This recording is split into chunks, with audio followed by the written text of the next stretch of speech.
Happy Monday. Welcome to another real podcast. And we have a friend, actually, not just a guest. I got a friend with me today. Pro golfer. Pro golfer. Pro golfer. Pro amateur golfer. Yes, pro amateur golfer. We have Dane here with us today. Thanks for joining us, brother. Thanks for having me. Always start off, just tell us a little about yourself. I mean, I could tell you all the cool stuff that you're up to, but give us a little info. Yeah, I'm a fairly local guy, so grew up from across from basically where the Giant Center sits now, a little village of Union Deposit, and went to Lower Dauphin High School, finished there in 2002, and You're old. yeah, I'm old. I'll be 40 in July, right? So Nice. my wife keeps asking me what we're gonna do for my 40th birthday, and I'm like, I don't think I really want to do anything. Yeah. Like, Costs. but yeah, right. Something golf themed will happen, but I'm not sure what that looks like. But so anyways, grew up a local guy.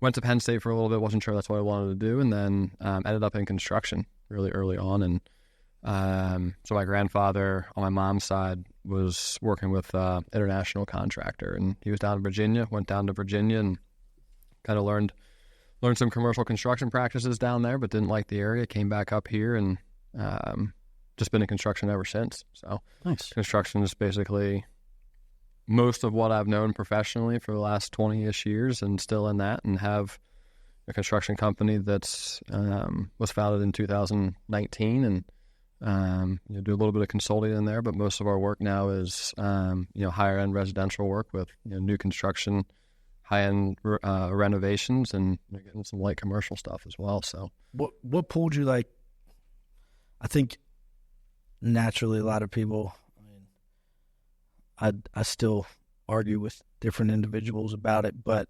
what pulled you out of college to, that's like a question across the board. right. Yeah. Hey, And how far did you get? So it's a good question. So really, I would default to purpose. The only reason I went is because my grandfather told me I should be a mechanical engineer. I didn't even know what a mechanical engineer was. what is a mechanic? So, mechanical engineer would be like designing mechanical systems for the most part. Engineering. Manufacturing. Yeah. So either manufacturing sense or like HVAC or whatever else. But, so I went there based on, hey, you should do this. I went to Penn State, Maine. My family wasn't super well off growing up, so I had a lot of scholarships there and whatever else. So it was cheap for me to go. It was a prestigious school. They were awesome in engineering. My grandfather said I should go. I know you were a terrible high school hockey player, but Right. But no, so did you play? I didn't play any sports. Oh, No, okay. so like I went there. No I golf, was no there nothing? I was there for almost 2 years. Finished some credits. Just didn't really have a desire to go to school. I mean, we had some rough stuff personally happen. My parents got divorced when I was a senior in high school, and it was just kind of I was going there to escape my reality around here, to be honest with you. Got there, I was like, okay, hey, like when I wasn't doing so hot because I wasn't invested in it, some of the scholarships started to fall off and financial stuff started to get real. So I was like, all right, well, I'm not super interested in. Not doing so well means Yeah. like having a good old time, though, right? Oh yeah, yeah. I mean, one of the crazy stories is like my very first day at Penn State. Graham Spanier, who was the president at the time, was in my dorm room. Oh, Like wow. we had a quad, right? Yeah. So we were in East Halls, and in this quad there were 2 bunk beds, right? So I remember seeing I only had 2 roommates. So I had 2 roommates, and I get there, and they have Graham Spanier's name up there, and I'm like, well, I didn't even know who the guy was. He was the president of the college. And I get there, and so it's, hey, we're my 2 roommates, and the president of the college he stays over in one dorm room every year to like have like that experience, and just so happened to be mine. Yeah. Like least it experience wasn't- to like see, or like he wants to party with you guys. No, so he didn't Just do like it. probably check out. Yeah. And I mean, they Make could- sure you're living and okay. He Good thing they didn't hosted. send Jerry Sandusky. Well, I think Graham. Having said that, I think Graham Spanier was like he was let go over that whole Sandusky thing. Yeah. Right. So like, That's what I'm saying. Like, what would you have done? What What would you have done if you would have rolled in and Sandusky's just like, hey, what's up? I'm your roommate. Yeah. Wouldn't have even That's true at that point. Would have done it about 2 a.m. though. Yeah. So I rolled. Like, I was just very nervous about having the president in my room. He was having, like, he was calling these meetings. He was offering the whole floor could come over and, like, they set up chairs and was having, like, these meetings and talking to the kids. And I was just like, I'm out of here, right? Yeah. So, like, my best friend at the time. Special guest, Sandusky. And, so we went to a party, and we partied. I didn't leave the party. Like, I just crashed at that party, and when I came back, Graham Spanier was gone. So, like, I had a really cool opportunity to meet the dude. I really met him, said hi and bye, and then that was it. I came back the next day, and he was gone. Wow. I'm not sure if that would have, like, been super comfortable for me either. That's I just left somebody overseeing me. Now I got to spend my first night at college with this guy. It felt like, because like I forget who, I think my dad took me up, dropped me off, and then I was like, yes, like, I'm finally free. And then to your point, I was like, well, he walks in. No, I'm not. Yeah, now he's here. Right? Guys, so, literally in control of my education. Yeah. So, but I was there for a couple of years. I pledged a frat my second year, which was even worse for the book side of things, attending class and stuff like that. So, came back, went to Hack for a little bit, changed majors. And it just didn't really. Were you working in construction while you were at Hack? No. So when I came back, I worked at the country club, actually. Okay. So I worked in the bag room at Hershey Country Club, and Jim Reed was the pro at the time. I think he was down at Spring Creek, but parking carts and cleaning clubs and doing whatever. And, that was more so just to have a little bit of an income and go play free golf at the country club at the time. So worked there, and then, when I realized that wasn't going to pay the bills and I wasn't going to pursue Hack, I just did some random stuff for like a year that none of that was fulfilling either. Like, I was a mailman for a short period of time. Nice. Imagine Dane rolling up to put the mail. I always thought that would be like a pretty chill job. It would. I mean, you just kind of, especially the guys that walk and do it. Like, in the heat and the cold, I'm not about, but like, I would like the truck. On a nice day, like, imagine just strolling around, just. It was so monotonous, it just drove me crazy. Yeah. Like, I have a full appreciation of the going postal statement now because of that. I was there for about 6 months. I only subbed, meaning I was only like your Friday, Saturday guy where someone called off. They would call you at literally 4:30 in the morning and be like, we need you at 5:30 type of thing. So it was a good experience. I mean, it paid well for like, I was like 19 years old, like as a mailman or whatever. I drove like a 1978 Jeep manual that was, right-hand drive for a little while. But I left there when I was just looking for an excuse. Yeah. Mitch Lamoureux, Hall of Fame guy for the Bears, called me and was like, hey, we have some spots on the junior B program here in Hershey, go and play hockey. And I was like, all right, cool. So like I left there, went and played hockey for 6 months or whatever. Yeah. Then just kind of toiled around, didn't know what I wanted to do. And just talking to my grandfather, and he was like, well, just come down here and learn construction. So moved to Virginia and learned it, and kind of think the variety and my ADHD brain tendencies, in construction being something different. I don't have to sit in a cubicle and sort nail or whatever. Really clicked, and that's just been my passion ever since. Nice. Yeah. All right, so went through that. You started your business in 2019, you said. In that gap where you said you moved back up from Virginia, like where you probably like 04, 05 is when I came back from Virginia. And then so I moved into continued doing construction when you came up here? Yeah, so basically when I was down in Virginia, it was odd, dude. Like I was outside of Lynchburg. It was like, it felt like if I didn't drink a case of Bud Heavy, smoke a pack of Marlboro Reds, and have a Confederate flag on my souped up truck, that I wasn't like going to fit in down there. Right. So, and that's fine. I'm not saying there's anything wrong with that. Those people can do whatever they want. That's just not me. Right? It's been over for a long time, guys. I joined a men's like hockey team down there, and it's just like a pretty social guy, and couldn't like socialize, fit in, or feel like I was welcome down there. So I started coming back here. I would leave Friday at 3:30, and I drive like 81. I drive 81 straight north. A buddy of mine had an apartment right behind the spot where the spot was in Harrisburg, right off the 2nd Street. And then I'd get here at 8:30 or so Friday night. I'd go out Friday night, and I was in my early 20s, and then I'd hang out all day Saturday, and then Sunday it was like dreading going back, right? So like I used to go back Sunday at 10 a.m. and then it would be noon, and then it would be 2 p.m. and then like the one Sunday I was just like, I'm not going back, right? I'm good. So didn't end up going back, and then my landlord at the time was like, hey, I could use a guy in construction. And, I was like, well, hey, like, I've been working in construction for a year. So I just started working hourly for him from, anything he wanted me to do, any carpentry, like digging holes, whatever. Yeah. So I started working for him, and then basically fast forward 3 years from then, we became partners in that same business. So nice.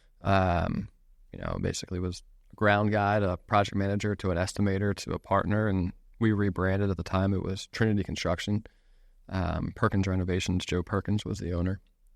So it was with him for 5 years there as a partner, and I wanted to kind of keep going on some things, and he was very diversified, and we were on 2 different paths, so decided to part ways. And I went and ran a fire restoration company for about 5 years, and experienced some significant growth there and some revenue for them, and kind of hit a ceiling there where it was either keep grinding 90 hours a week, or we talked about investing in some systems, and just decided at that time it was time for a fresh start, and had some good conversations with Baker and Kunkel over that transition, which you guys know, and Kunkel introduced me to Eric Brewer. So started talking to Eric, and went over and worked for Eric for a little over a year, and ran operations and construction there during my time, and ended up just kind of thinking, hey, it's at some point time to do my own thing. And really through a lot of those companies were at least the construction side of things were smaller companies that were growing and growing at a rapid pace, and I was kind of the center of the fire, so to speak, and was almost burned out of construction after that. Sure. Right? So I was like, man, I don't know that this is what I'm going to keep doing. Yeah. So I wanted to chase something a little bit different, and had a buddy with some recruiting expertise, and partnered up with him and started a recruiting company in 2021. So that company still have it. It's going to be 3 years old here this summer. Have a few people that help me in that recruiting space, and the recruiting space for me is it's fulfilling in terms of building a business and challenging myself into something that 3-4 years ago I had kind of limited experience there. Sure. Those are drastically different. So different. I was on the other side of it. I was the construction guy saying I need help. Yeah. Like, I can't find a project manager. I can't find a carpenter. I can't find this. And, I tried the bigger shops in the area, the agencies, so to speak, with, their guys, they come to the office at 7:30 in the morning, and by the time they leave at 6:30, they've made 275 phone calls, right? Sure. Like, that's a much different field than what our crew does. Nice. But anyways, funny story about that though. For the longest time, I've known you now for a couple of years too, right? And I always, until probably about a year ago, right, I thought your recruiting company was you taught golf because it's called Recruiting Caddies. Yeah, I legitimately thought you like taught golf of some sort, right? Or like you did. So you're just running around being like, yeah, I know a golf instructor. No, I didn't say, I never said it, but right. I just always assumed that because I knew you were good at golf, and I knew that's what it was called until about a year ago. I think it was about the time when you started kind of working with us a little bit. Yeah. And, we played golf a couple times and, whatnot. And you said, and I was like, oh, shit. He doesn't teach golf. He actually, this is what he does for the longest time. I was like, oh, okay, well, there's that. Yeah, I think for kind of both businesses, to close it up, like Recruiting Caddies, I still have it. I'm still fulfilled by that. But like when I kind of stepped away from construction for a little bit, the organic presence that I guess I have here, and the people that were still like, hey, like I need you to help me with this, whether it's a remodel or a new build or something insurance related, because I have a background there. Like it was just so strong that I just felt called and compelled to get back into it. And it's very rewarding now to be able to have my own construction company versus kind of be I was the number two for 15, 18 years or whatever.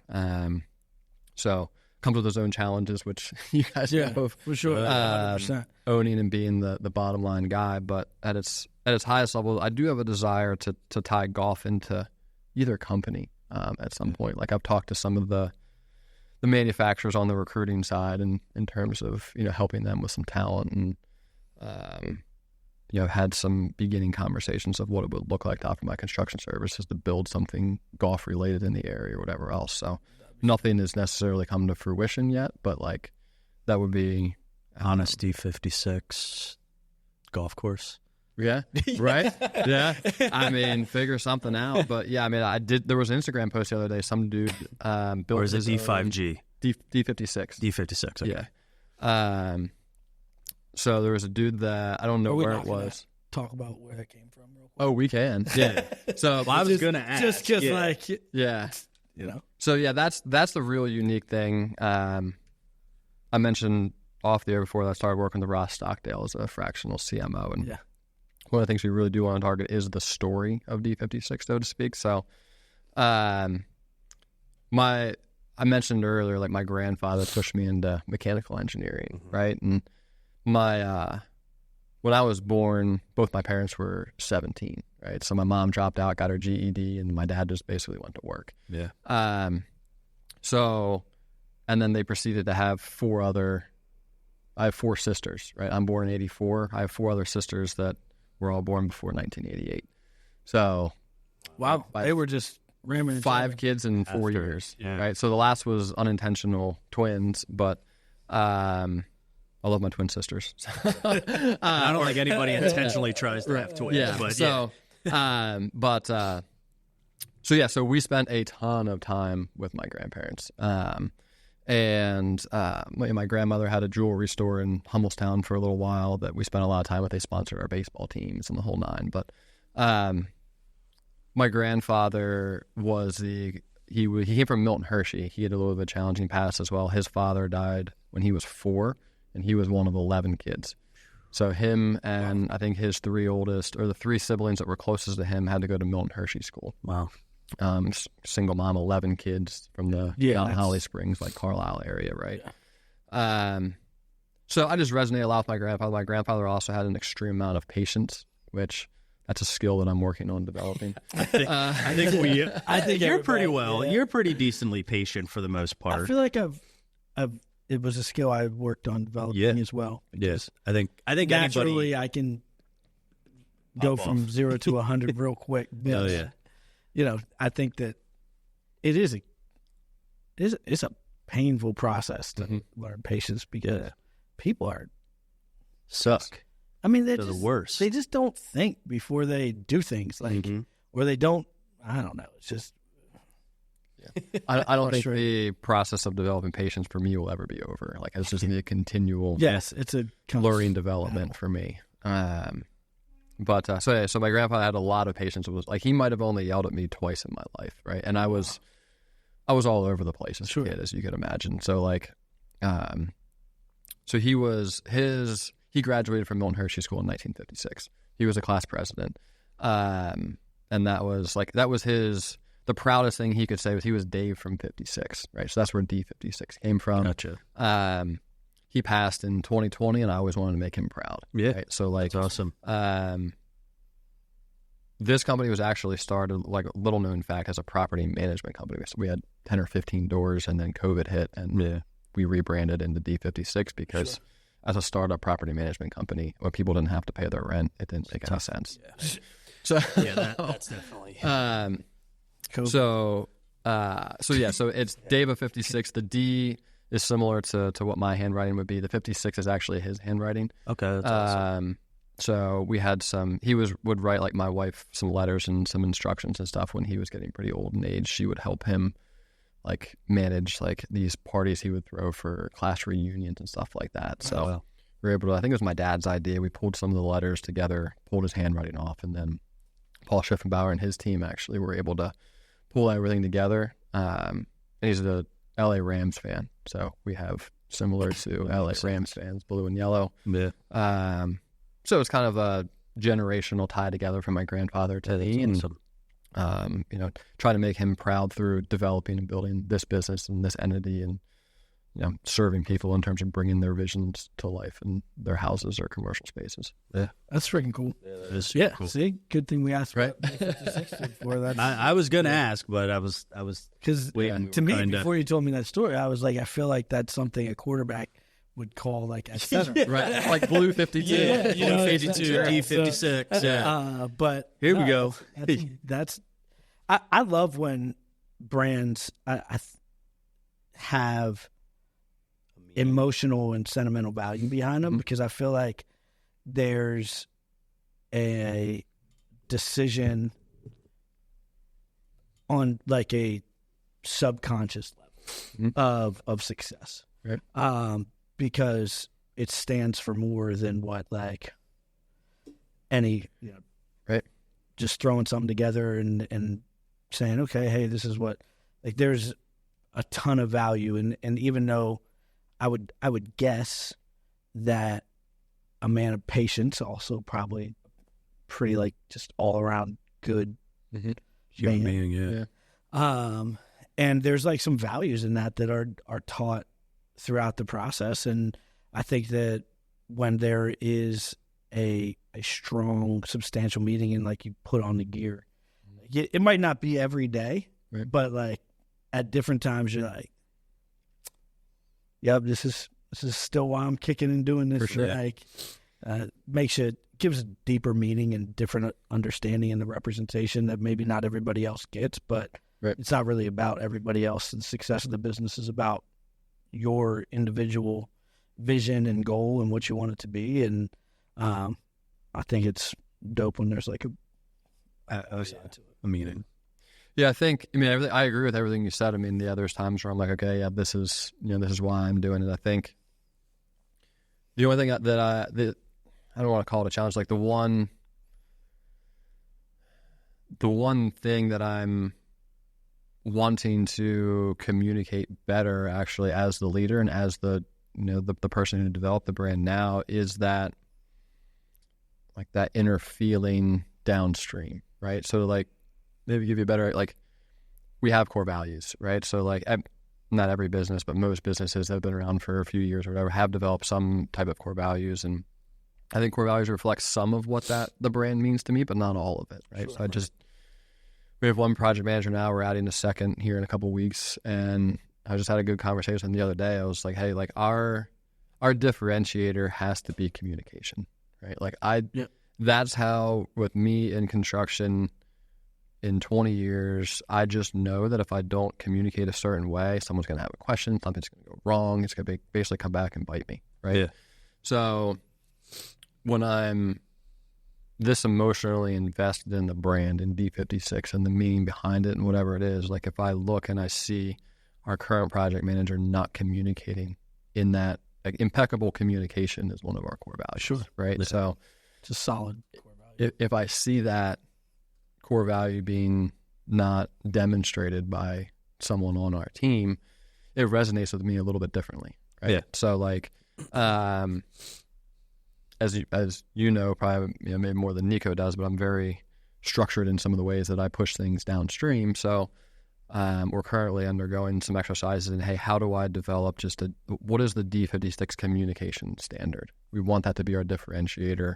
We know the horror stories of contractors out there that are just like, yeah, you showed up on Tuesday and it's 3 weeks later and here we are. Where is he? Yeah. Right? He took my money, whatever else. Right. Mm-hmm. So like, when people ask what makes us different, it will be our commitment to that impeccable communication. And now we're in a process of, okay, hey, that's been me.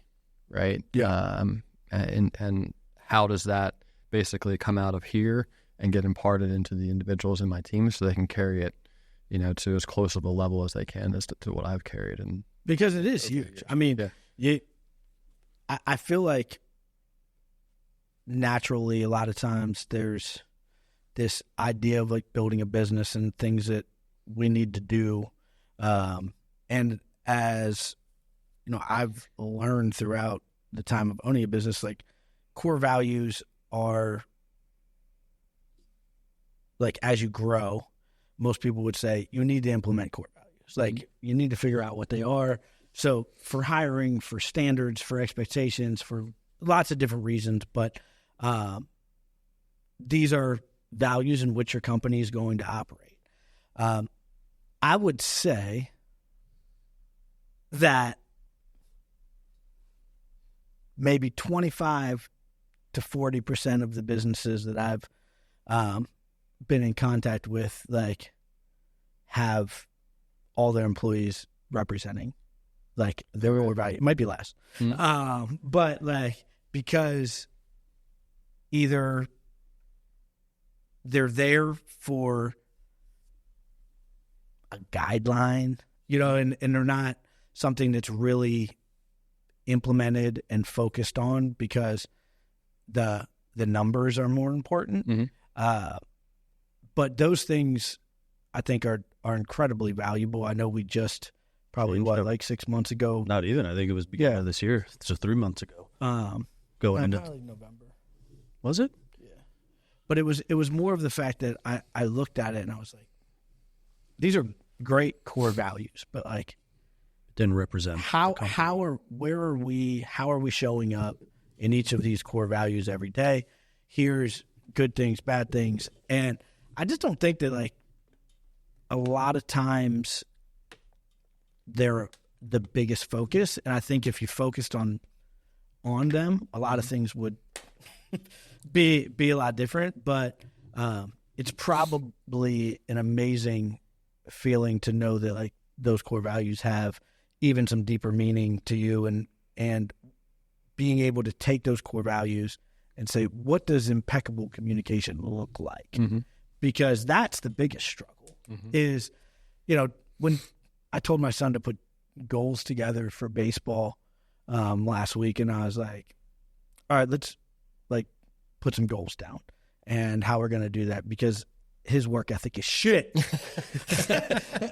Right. Like, which one? Braden. Yeah. And he's like one of those kids that will think 2 hours of wiffle ball in the backyard is like playing baseball. And I'm like, you just did everything about what you just did.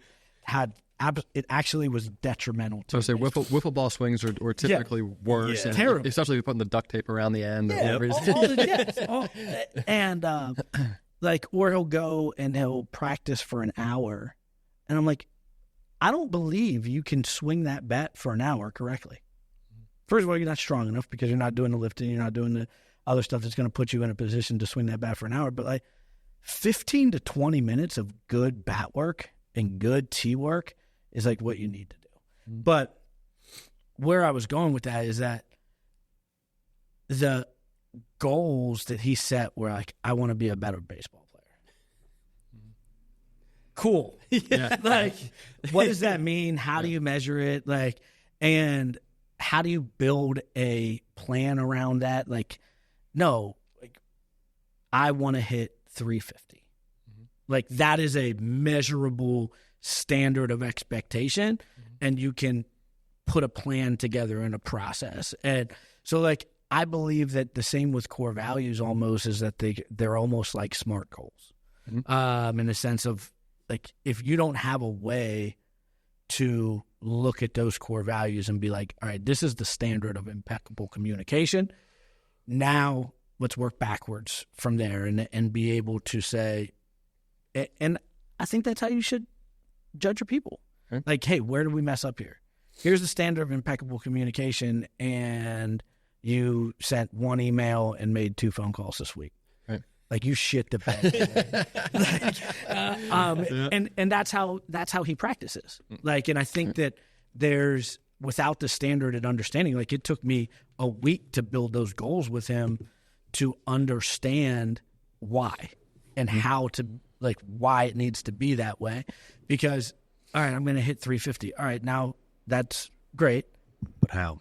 Yeah. What's next? And how do you, like, if you say, oh, well, I went and did tee work, or I went and swing my bat for an hour, like, twice a week, that's not how you hit 350. Right. You know what I mean? Like, you can, if the standard is here, and I just feel like there is a huge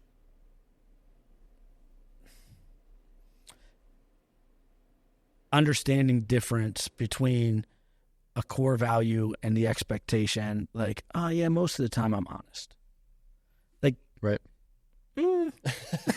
Like, because for every time you're dishonest, it's going to take you 300 times to be honest again. Mm-hmm. Like, you break trust, you do things. So like, for every time you don't communicate effectively and at an impeccable level better than any other contractor in the game, mm-hmm. like, it's going to, because that's your standard, because that's your pitch. Like, you can't tell somebody that's your core value and then be like, send one email a week. Mess that up. Exactly. Like, you know, so, and there's just a big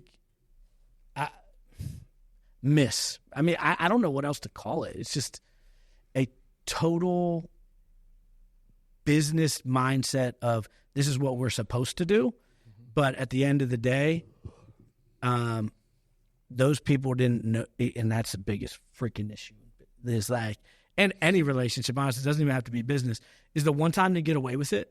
Mm-hmm. Like the time that they send 2 emails and make 2 phone calls and nothing comes of it because that's all that needed to be truthfully communicated that week, where they got by with it. Now the bar changed forever. Right. The standard's been lowered. Yeah. Right. And it's shit, but there's no way to, until you get the feedback. Yeah. And that's why that setting those core values, I think, is freaking huge. And sometimes I'm like, you hold them close to yourself, but to have another freaking awesome reason behind it is probably a gas pedal for you, I would guess. Yeah. So we're like halfway to getting that more clear with the team now, right? So the first thing I did was exactly what you said, to provide examples, right? So like, it's not normal to communicate with impeccable communication, right? Yeah. Most people just want to communicate as little as they can to get by. Welcome to the divorce rate, right? Yeah. So, being able to show examples now to the team has worked. But we have some pretty aggressive goals, and I just know that, okay, hey, yeah, like the amount of time it's taken me to get the project manager we have now to a spot where he understands what the communication standards are and why it's so important to me, it's been a heavy lift, right? So it's okay, as we start adding team members and growing, how does that become more scalable? How do we put that into like an SOP, right? Like, and we've worked with some pretty in-depth SOPs before, like, so right now it's looking like, hey, it's going to be a pretty in-depth. The hell's an SOP? Standard operating procedure. Oh, okay. Gotcha. They're pretty heavy in construction, so you guys have a good one on construction. But we have a what? You have a pretty good one for construction. You build it. Right. Oh, yeah. What happened to our last guy though? Yeah, he was an SOB. Right. Yeah. Yeah. That happens in that business, right? So taking it to your point though, but taking it and standardizing it and making sure that you rally around it. And then the only other thing that we have forecasted in the future would be, you're taking a look at performance and trust, right? So you mentioned trust, right? So trust for me would be, are they following the core values? And then performance is the metric side of things. Yeah. So when you look at, because it's really hard to, outside of putting it in an SOP and describing what the standard is, right. Like, I don't know about you, but I'm not going to go through his emails. Right. No. You know what I mean? Like, that's, I mean, you could, but it's absurd. But yeah, agreed. But what I'm saying is that the time frame in which you need to be able to set the standard, and if people aren't interested in that, like, they're not on the team. They're not on the team, and that's the issue. Is that trying to regulate it is why it's a core value instead of a KPI or a perform. Is that like, you have to believe in this, and it has to be part of you that, like, communicating with clients at the highest level possible. Yeah, how many times do I say, if shit hits the fan, you should be telling them before it's great. Like, that's the first news you need to, like, instead of great news is easy to deliver. I love delivering great news. It's bad news. And people postpone bad news and, like, literally jump in the car. And it's not, I mean, it's not that I think it's just also human nature and human, like, it sucks. No one wants to do it. Like, you know, you have to do it, but it's like, all right, so how can I push this off a little bit? For sure. How can I push this off a little bit? But and that goes for anything in life. Like that, nobody is, if you make a mistake, if you screw up, or something happens that's even out of your control, but it's causing an issue in a situation,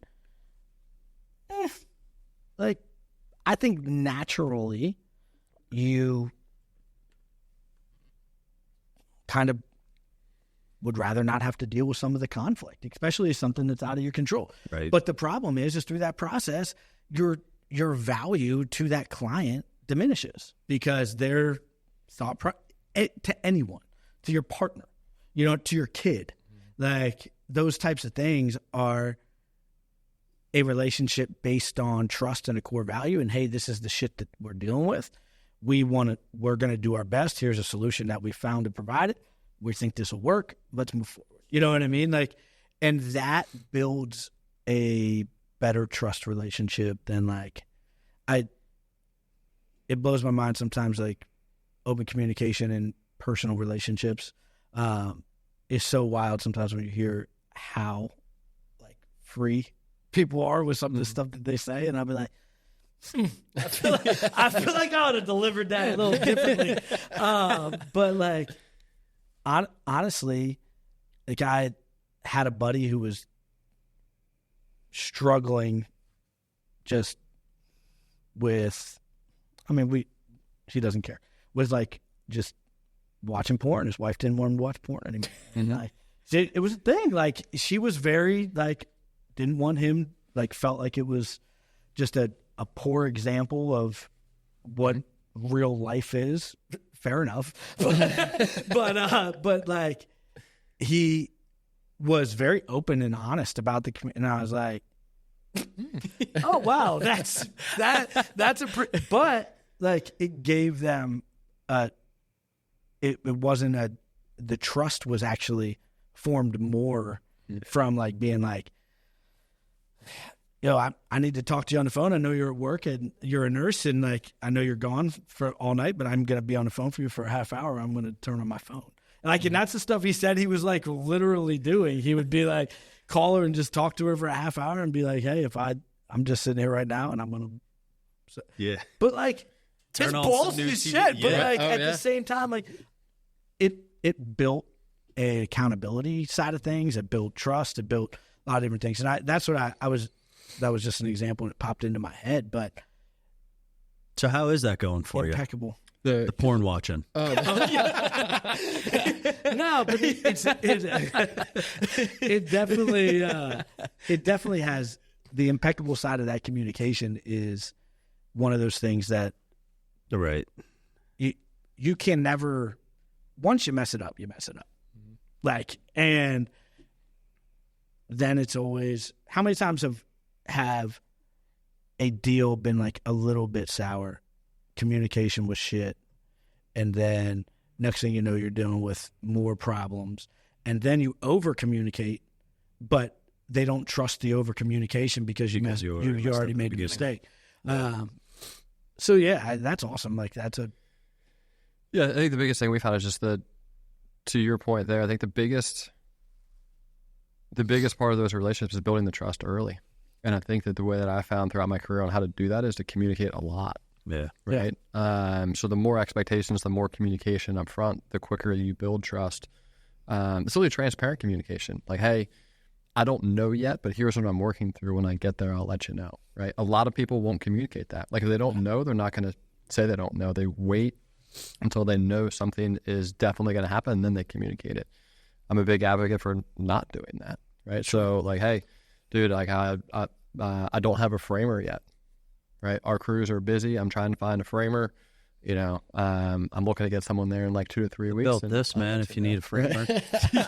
Just using that as an example. But like what happens is when, specifically in construction, if our clients don't know, they start to worry. Right. And then they start to literally produce these things in their mind of what might be happening, or hey, did he take another false job? reality? Is he running away? Yeah. Or like whatever it is, because there's so many horror stories out there about contractors, right? So, constant communication. Like our rule, I was just actually talking on the phone when I was walking in here, but like, hey, there has to be one phone call with every customer every week. That's like, awesome. Has to be a phone call. Sure. Yeah. There's a massive, or in person, like if they're there walking the site with them, looking at the sign, then that's okay. But like, you also can't hide behind the keyboard or a text message or whatever else. It just doesn't work. It doesn't allow for that same level of trust. You're not talking to a person. You can't hear the tone of their voice. Like it's not the same. Tonality in the conversation is totally different. It's massive. Yeah. So building that trust early, and then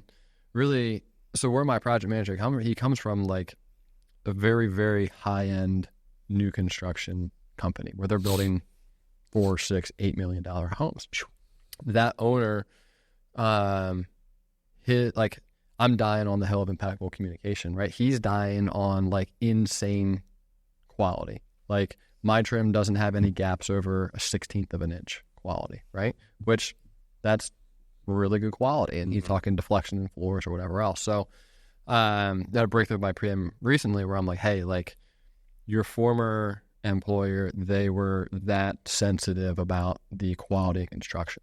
Quality is absolutely important to D56, and we want everything to look good, and we do pride ourselves on our quality. But the only thing I can relate to his, extreme high standards in quality, we will have those extreme high standards in communication to our customers. Right. So, that was received really well and it's working. Do you feel like as a contractor or as a construction company, do you feel like there can be over communication? Sure. Okay. Yeah. So and the reason I ask this is I've worked with a couple people, and like I want to know what's going on, but like every little thing, I don't need 17 phone calls a day. Yes. Hey, this also happened. why I hired you. Professional, because if I knew the answer or cared, I would. Right. Yeah, exactly. Yeah. And that's one. It's like, I mean, I do appreciate it, but it gets to a point where it's like, problem solve. You're there for a reason. If I needed to bring my power tools and figure this out, like right. I can do it myself. So I was just kind of curious at. Yeah. So, he likes to brag about having power tools. Yeah, that's like a big thing. That's this like guy's his got go-to. zero. Dale, no power tools. Yeah, exactly. Things that just makes Literally. it so cool. Do you have power tools at home? I do. Yeah, Exactly. exactly. Construction. Hey, you never know. You flip houses. What if you need to jump in there? What if you need to do something at your house? I just don't have lots of power tools. I had to build this fence when I came over with a butter knife because this guy has no saws. That's so false. I don't have a saw. You're right. What the heck am I cutting? I don't know. Things. These are prefab sections, right? Yeah. Like there's so no, my entire time in construction, I always kept tools because I was like, hey, if I lose my job or I fall on my face or whatever, like I can go back to being a carpenter. That's kind of like with my golf clubs. If everything, like I can always go back. Can always go back to that. Yeah, that's fair. So yeah, I mean, it pains me to think about that because I'd just be so slow. Right? Yeah. Like I could do it, but it would take me forever if I had to go back in the field and actually do it right now. But back to your question, over communication. Yeah, so like, if we're onboarding a client, one of the things we ask is, what type of communication do you like, right? And there's certain people that are like, hey, like we've had people that worked at the Department of Defense, and they're like, I'm out of pocket from 7 a.m. to 5 p.m. every day. You can't get a hold of me, right? So like, I'm cool to talk on the phone at 6 p.m. if you need me, or emails throughout the day I might be able to respond to or whatever else. There's some people that are like, I hate talking on the phone. So I encourage our project managers to try and get with them in person on site or whatever else. Right. So it really depends on what the person wants, and you should be tailoring your communication to what that person wants. And then if I'm reading between the lines on your stuff, there's a lot of like stream of conscious calls from that contractor. Oh, I ran into this, I'm going to call Nico. Oh, I ran into that, I'm going to call Nico. We don't do any of that. For the most part, we teach everything should be batched, right? Like if you're there, if you literally run into an issue where you're dead in the water, you can't do anything, then call. Right. But as long as you can progress through the day, and it can be at the end of the day, hey, whether it's a call, an email, a text, whatever it is, Nico, hey, here's what I got going on. I'm headed out of here. I'm picking up materials tomorrow at 6 a.m. I know this might be putting you on a tough spot, but could you take a look and tell me what you want to do this evening? So I go get my material run tomorrow morning. I can hit the ground. Right. And I feel like that's as somebody that, as even when we were doing projects for HHS, helping out, like for me, I feel like I'm a very, like, that's your profession. Mm-hmm. That's what you do. If somebody came and asked me about how to run numbers, how to do that, I would expect them to trust what we have to say, or somebody in that profession. I don't go to the doctor, and I always make this joke to my mom all the time because, I'll say something or I'll do something, and she'll always be like, well, how do you know that? Well, because that's my profession. I don't come to you when I have a broken bone and say, are you sure I have a broken bone after you took the x-ray? But I think part of what, like, even with like our business, I'd say car sales, your business, like, there's limited to no need for any, like, you can literally file for your GC, like, right, yeah. Like, over COVID, everybody was $650, $150. You know what I mean? So, like, and $500 for a general liability policy. Exactly, and you can run around and knock on people's doors, and we saw a lot of it, over the last couple of years in this business. So yes and no with that. Like, it's, if I hire someone in the construction field, if I am working with somebody in, real estate investment and selling my home, even an agent, like, because that's about just as easy. Mm-hmm. I'm not questioning a doctor like that. Right. I'm law, medical, those types of things. But in that business, the reason he can't find people, the reason we can't find, is because half of them just don't do shit. Yeah, that's true. Like, you know what I mean? And they don't know what the hell they're doing. On top of that, like, you'll be like, oh yeah, do you know how to drywall? Yep. Next thing you know, you got three things of tape and paint. You got to take the whole shit down. Yeah. Like, so when you post on like Central PA Real Estate Investors for a drywall guy, right? Like how many people respond? Everybody.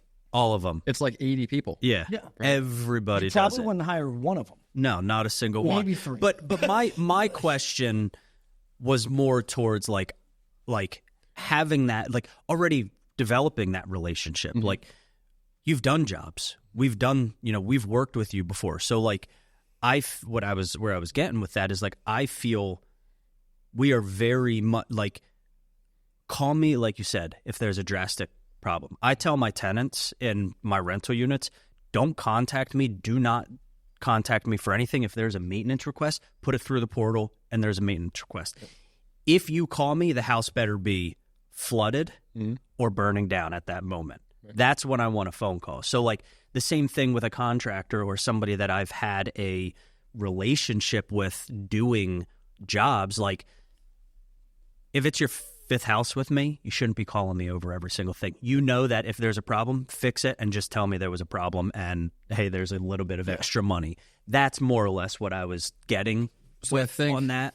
The other thing that leads into that is the low barrier of entry, right? And then what guys don't, like, anyone can hang pictures at their house or fix a door handle or whatever. Not him. He doesn't have any power tools. And what that often is someone who's potentially in distress in their life is like, okay, hey, I'm going to go be a contractor. Yeah. Right? No formal training. Really just flooring down in no their house. idea other than they've watched some YouTube videos and they have tools in their garage. Right? And then they respond to a Facebook ad, someone looking for work, and they come in and their price is half of what everyone else, and someone gives them a shot. Right? Happens a lot. That person gets there, they have no idea how to run a project. They literally have zero idea what to do. They just know that I want to get there and put the floor in. They don't know that before they start that with you, they should be like, okay, hey, let's go pick out the floor. Let's talk about which way the floor should run. Let's talk about the underlayment. Let's talk about all the expectations. Like, let's get all of that out of the way first, and then we have at least 80% in the agreement. We know what we're doing, and then we get there, and then we do the work. Instead, they figure nothing out, right? They give you a price, you say go. Your expectation is, I hired a contractor, they're going to go do this for me. And they get there and they have no idea what they're doing, and then you have 75 phone calls because they're figuring it out as they go. Or they just give you a product that you're like, like the tile in my foyer that runs long ways, and you're like, what? How did that? How did you not know that was supposed to run this way? My absolute favorite is when I walk into houses and they say, "Oh, we just had our floor done," and I look and all the seams are the same, and I'm like, Did the tile guy do that? Yeah. Who did that? Why is that like that? And they're like, yeah, we just had it done. It was done great. I'm like, yeah, but I got to redo all that. Why? It was just redone. I'm like, because it's not done correctly. Yeah. Right. It voids manufacturer specs. So like, actually one good tip with working with those low-level contractors, ask them if they know the manufacturer spec for the product they're working with. I never knew that. Right. So if you have a contractor that knows what he's got going on, number one, he'll either tell you no, but I know where to find it and I'll figure it out, or they're going to look at you like, no idea. If they look at you like no idea, that's probably not a guy you want installing that product. That's good to know. I never thought about that, actually. Right. Pretty cool. That makes sense. So, but yeah, I mean, so for us, like, now it's different if we were just throwing a floor in or something, but like if we're doing a like a small addition in a bathroom out in Lebanon, right? So the customer just agreed with us like 2 weeks ago, and the first thing he said was, okay, hey, like, there's permitting, there's design, and there's HOA issues that we're all gonna have to deal with. So like, it's gonna be at least 30 days before we get started. Yeah. Right. Like, I mean, we'll start the design, we'll help you through the HOA, we'll get everything picked out. So ideally, all of our critical path stuff is selected, ordered, and here before we step foot on your house. That's good. Or maybe we'll do demo before, something like that. We have, one out in Shermansdale right now that we just released 4 orders for, like, a kitchen, a whole first floor with a floor and a soaking tub and a vanity, and like, so all of that goes in now. Like, we haven't started, but we ordered $30,000 worth of material before we even step foot in there. To reduce the amount of time that we're a burden in there, because no matter how good you are, you're going to be a burden in someone's life if you're working in their personal house. Right? Without a doubt. So we try to do as much as we possibly can to reduce that burden, and a lot of it is the planning phase of things. No wonder my wife hates me, because I'd never get projects done. You're your own burden. Yeah, exactly. You got power tools. She doesn't know what to freaking do with them. So, yeah, and that goes into like a point of, I believe, how much in a lower level entry capability and those types of industries, because there's quite a few, honestly. Like, there's a lot. That's where I think like core values and professionalism and the way you handle yourself, the way you communicate, like how you set things up. Like, before we started here, we're sitting here bitching about websites. You know what I mean? Like, you can tell a lot by just the professionalism in which somebody delivers their company. Right. And it's, I don't know, it's hundreds of thousands of contractors out there. I couldn't even imagine. Hundreds. I mean, real estate agents, I think it's like the largest industry of people that do it. So, the professionalism standard and expectation, I think, is a big differentiator in any of those. And it's a big thing for me, like, as I've learned in trust. Like, I don't trust a lot of contractors. Like, it's just what it is. And so being on the other side of that, from your perspective, doing the things that have caused a lot of individuals to not trust lower level entry contractors is a huge separation, and it's worth every penny. So I think the other thing that makes a lot of sense, well, I should say makes a lot of sense, that we've been focused on lately is aligning with our clients too. Sure. Right? Like, I'll give you an example. Like, I don't know, was it 3 months ago? You're like, hey, I need someone to do like painting in my basement, whatever, right? Like, and I need someone to do it as cost effective as possible. Yeah. Right? Okay, cool. Eric, I'll give you one of my guys I would use for that, because if I get involved, like, that's not going to work, right? So like, if you have single trade, low cost stuff, if you want me to, put a floor in this one room, I'm going to say, hey, go to touch a color, right? Like, so a lot of those guys that are just starting out, those low barrier entry guys, they want to take everything and make it work, and then it doesn't work. It doesn't, right? So like, we need someone who understands, hey, if it's a price war, like in contracting, because there's thousands of them out there, we're not going to be your cheapest, lowest price, cheapest person ever, right? Like, we have full-time employees, we have trucks, like overheads, website, we have whatever else. Now, I don't have a Kinsley overhead or whatever, right? But like, we don't have the, hey, Chuck in a truck that just formed an LLC 4 weeks ago and got the power tools out. Those guys are out there too. So just understanding where those people are, like, I mean, but there's also an incredible amount of value in that. Like, you know, in the sense of timeliness, like getting things done. It's the biggest pain to have individuals that are working on it, and then the product is and trying to get them to come back and do those types of things is like the biggest headache in the world. And with a company that's professional, timely, sets schedules, understands, and like does carry that overhead, they aren't like, oh, let me go get my next check. They're like, that check can make more checks so that we can continue business. And a lot of other individuals are just like, One of the cool things as we kind of work through that exercise is like, I've identified that a lot of our like core clients are people that we hang out with. Right? Oh yeah, they're at a country club. They're other business owners or people who, live in neighborhoods that are higher income neighborhoods, so to speak, and so it's now just connecting the dots in terms of like the organic relationships that that I have or that we would collectively have in terms of my friends or whatever, and then positioning yourself where you can produce for those people and do a good job, and then the organic type of referrals come in on top of whatever else you're doing on a marketing side. So,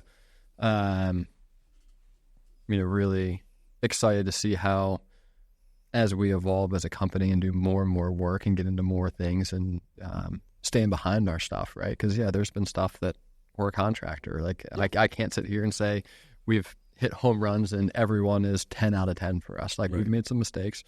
Part of the process. There's nothing out there that I know that we haven't stood behind or called back and say, hey, like how can we help you? How can we get this done? There's nothing but 5-star reviews on our Google for that reason. So, just continue to improve on that and build our reputation here locally. I think we'll create more and more opportunities for us, which we're looking forward to. That's awesome. So obviously the name of the podcast is The Real Podcast. Each letter stands for something. Kind of talked about real estate the whole time, you guys, and how it's affected your life. E stands for expensive shit. Okay. If you're going to spend money, obviously this guy, he loves his Lambos, and I like good food and traveling and just different things. If you're going to spend money, what's worth it for you, and like what's that look like? Man, that's a good question. You don't do this for no reason. So on the personal side, the first thing was just to be able to give my kids whatever they want, right? Sure. Like when I grew up, it was milk in the fridge, and that was it. Like we had a 12-pack of soda in the fridge. It went in literally like 2 hours because myself and my 4 sisters like, oh my God, there's Sprite in the refrigerator. So 20 minutes later, it's gone. Yeah. Like Toaster Strudel came in 6-packs, and there were 5 of us in the family, so Toaster Strudel literally lasted one day. Hot commodity. Like, someone ate 2 and everyone else ate 1. Yeah. So for that reason, I want to make sure that my kids have the ability to do, within reason what they want when they want, and then be able to my wife is an amazing teacher right now as well. She's not ready now. She has passions outside of teaching. I'd like to be able to give her the means to pursue some of those passions outside of teaching at some point. For me personally, it's mainly golf, right? I love playing golf. I play a lot of golf. I know you play golf with you guys. No, you play golf. We're there. we watch you. We admire. You play golf. We traipse around the course. Yeah, it's been less about the clubs lately, more about the apparel in golf. I know I'm not wearing it now, but my apparel, which you guys know, it's either very casual joggers, t-shirt type of stuff, or I'm in full-blown golf stuff. Like, I don't know that I own a pair of jeans at this point. Like, there's nothing in the middle. Shout out to Primo. Yeah. I love it. So I like the Macad. So I think that's how you say it. So have some of their joggers and that's all. I just started wearing some of their pants. How they fit on my leg is definitely like, I have one pair of Primos, but they're too big. I've been looking. They're always out of like the light gray. And they're tough because it's like there's no like in between. Like they have like extra short and extra short or short. Yeah, there's no like just give me like I wear 33-30 or 34-30. Like give me that. Yeah. And that's like like I like my Primos, but when you wear them, they look like joggers. I mean, you guys are tall. Yeah. Right?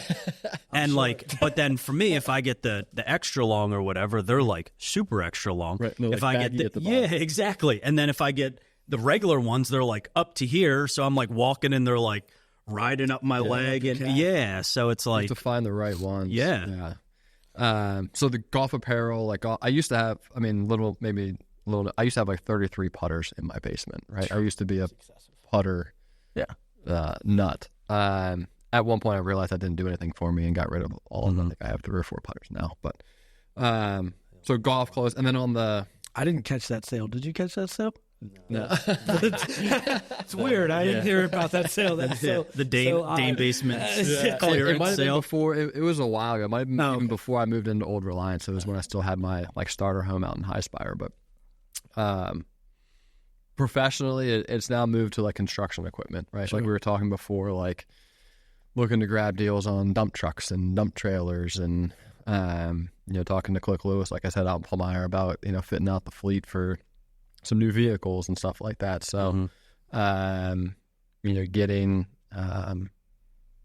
so sometimes I go like too far. I don't want to be a cheapskate with our guys and make sure that, our employees have what they need to, or maybe even more than they need, to get the job done. So, that would be, those are the 2 things. So personally, it's golf, my family stuff. And then, professionally, I think it's pretty cool to get more equipment and start building up the assets in the company. For sure. And then A is for aspirations. Like what are your goals? What is the next 3 to 5 years in your So 3 to 5 years would really be about in the D56 world, it's getting as much as I can out of my brand. I know I can't scale a company that revolves around me, right? So there's certain things that I still do and still produce in the company that I'm working on standardizing so that, we can hire the right individuals to be able to carry them on. Our 3-year goal is $10 million in revenue for D56. We have some amazing opportunities in the pipeline this year that, if those land, we might actually hit that goal this year. So nice. Then it's consistency after that. Right? So I think what we really want to do is we want to, I don't have any desire, at least at this point, to like pop up another office in Pittsburgh or State College or Baltimore. I'd want to stay local here, make sure that, we carry on that brand recognition that we're talking about, make my grandfather proud and do really good work here locally. And then we have a couple things that we're working on in terms of, we're hoping that would be game changers either in real estate or construction in terms of how we can involve some of the new things with AI. The one guy on my team is very heavily involved in AI and be able to capture some things and streamline some of those processes that are just a little bit daunting, your pre-construction estimating process and takeoff stuff. So ideally we'd like I could play that into that little combo we had at Hershey Country Club that time. Yes, agreed. Yeah. Yeah. So yes, exactly. So there are, I come from a restoration background as well. It's not my focus right now. Sure. Eventually, Matt, may I have a restoration vertical? Maybe. We help some people in restoration now, but it's word of mouth, organic stuff. It's not stuff we're targeting or marketing. So, I see D56 as several verticals in 3 to 5 years. Construction, potentially restoration.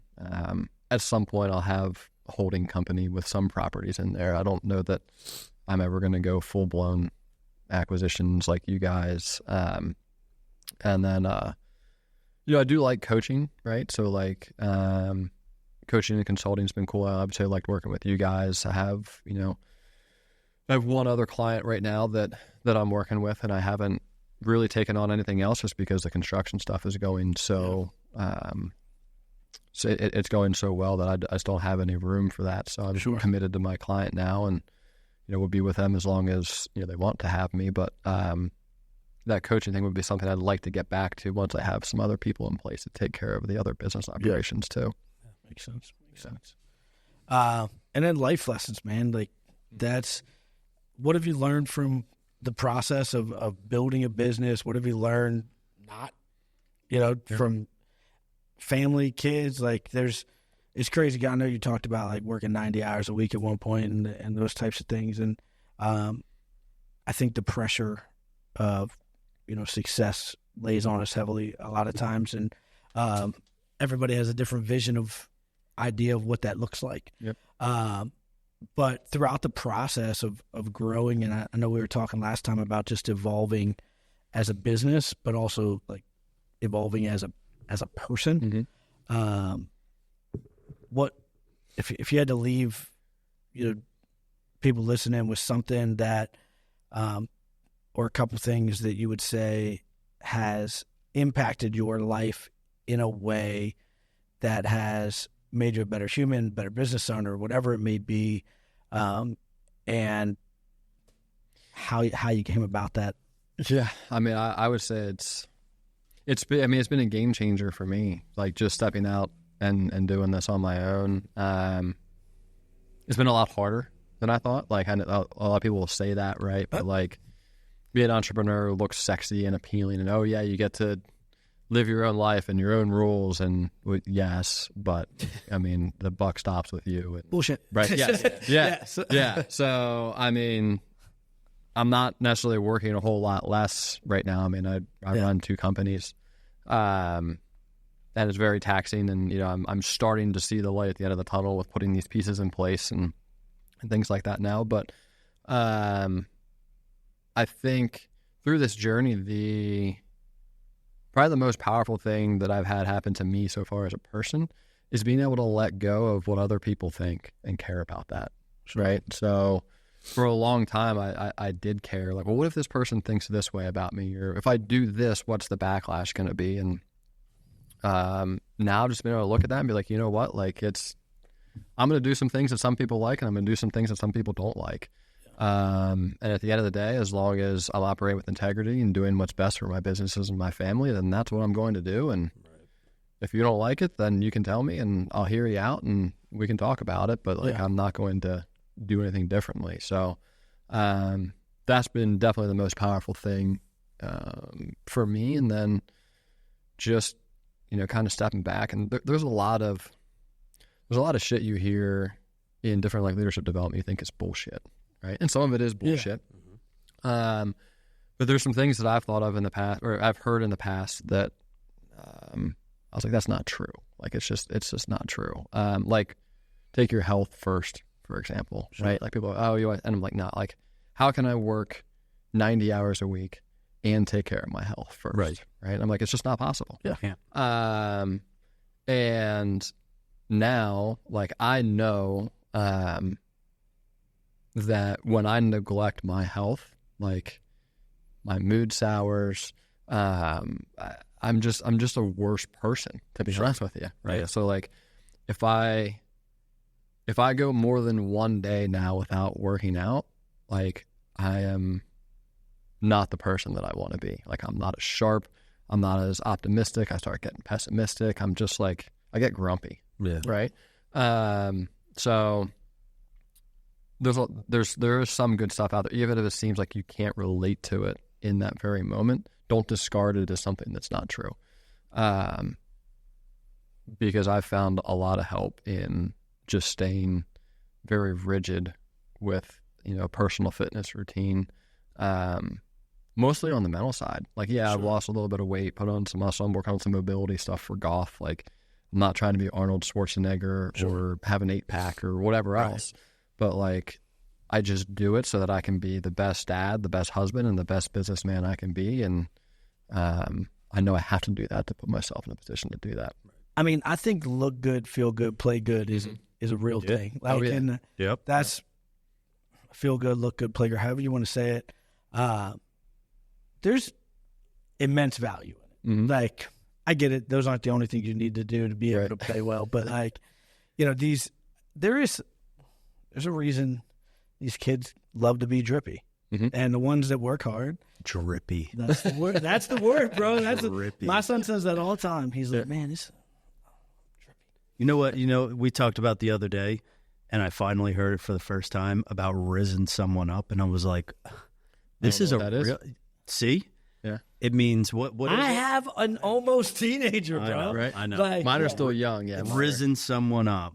It's like charisma. Okay. It's like what we used to consider like swag. Right. Okay. Like that, so Risen them that's up. like there's like, what? Yeah, there was a bunch of like Easter shirts that I saw pop up on my Facebook that were like, okay, Jesus is risen. R.I.S. Oh, God.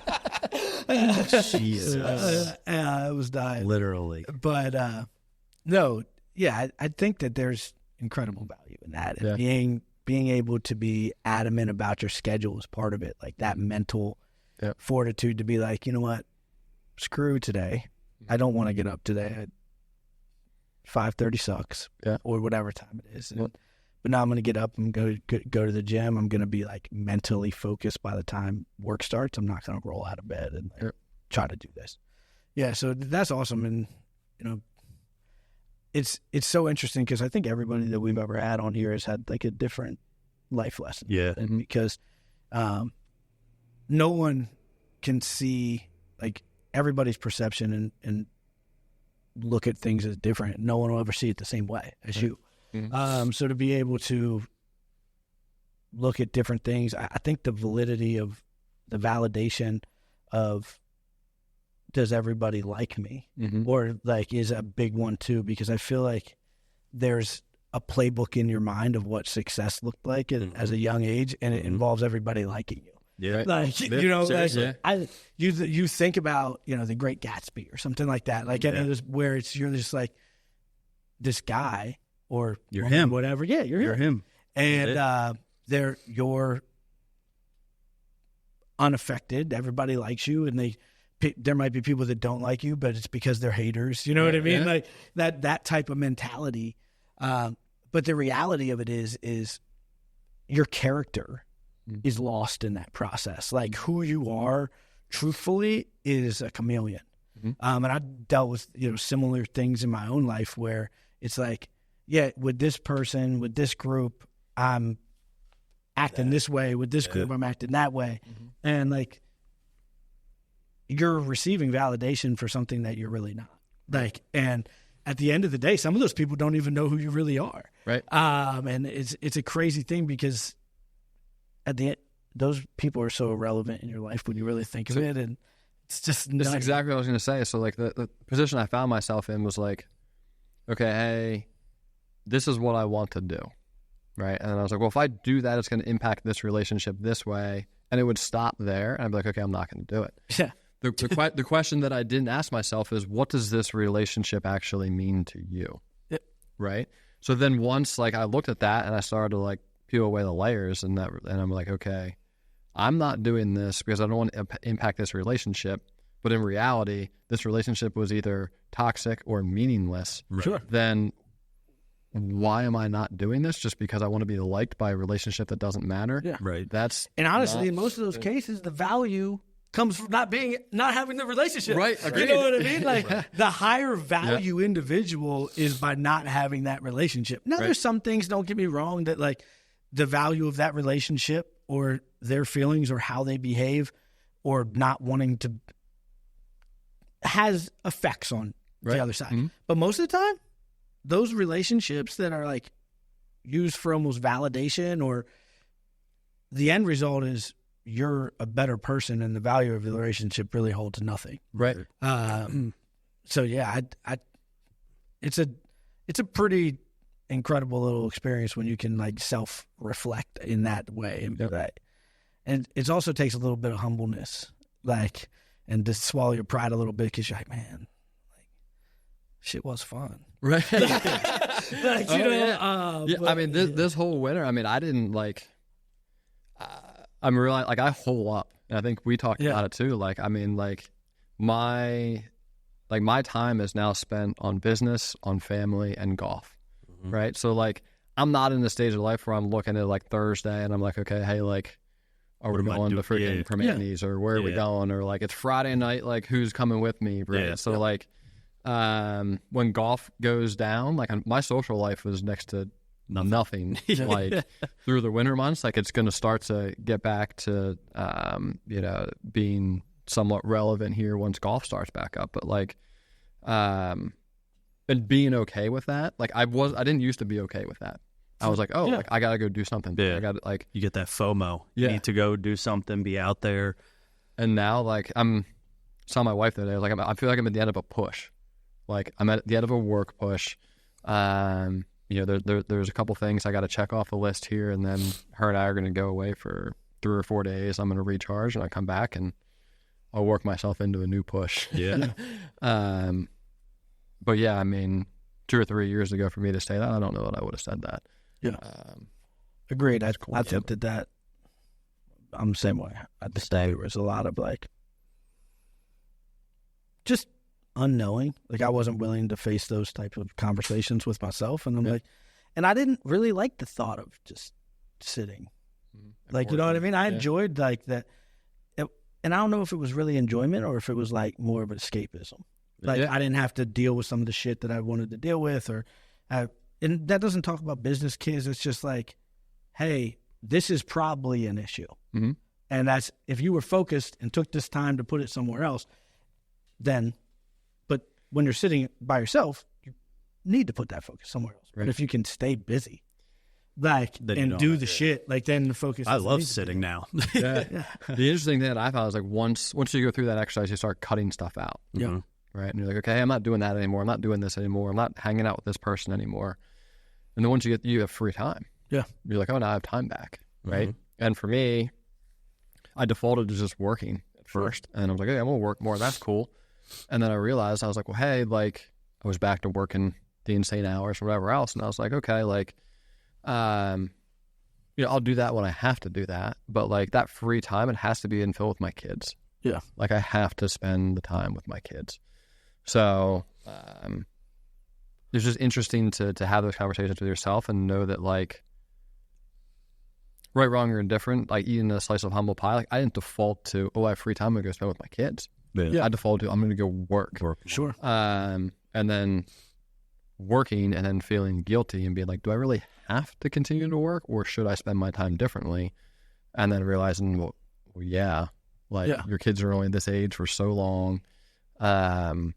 You know, I can tell when I get into some of those phases where they're like, hey, Dad, why are you going into work? Like, you know, whatever else. And then I'm like, okay, hey, like, I need to pull back and I need to make sure I spend dedicated time with them.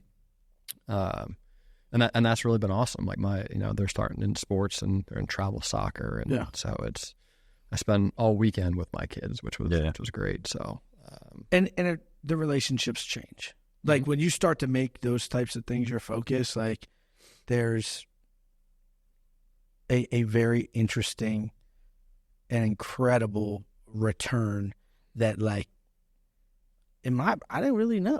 You know what I mean? Like, I've always been involved in my kids' sports and stuff, but like, literally making it a, hey, we're going to sit down and we're going to talk about what was school like today? Mm-hmm. What'd you do? Like, for even if it was 15 minutes, like, pry and joke and what girl are you talking to?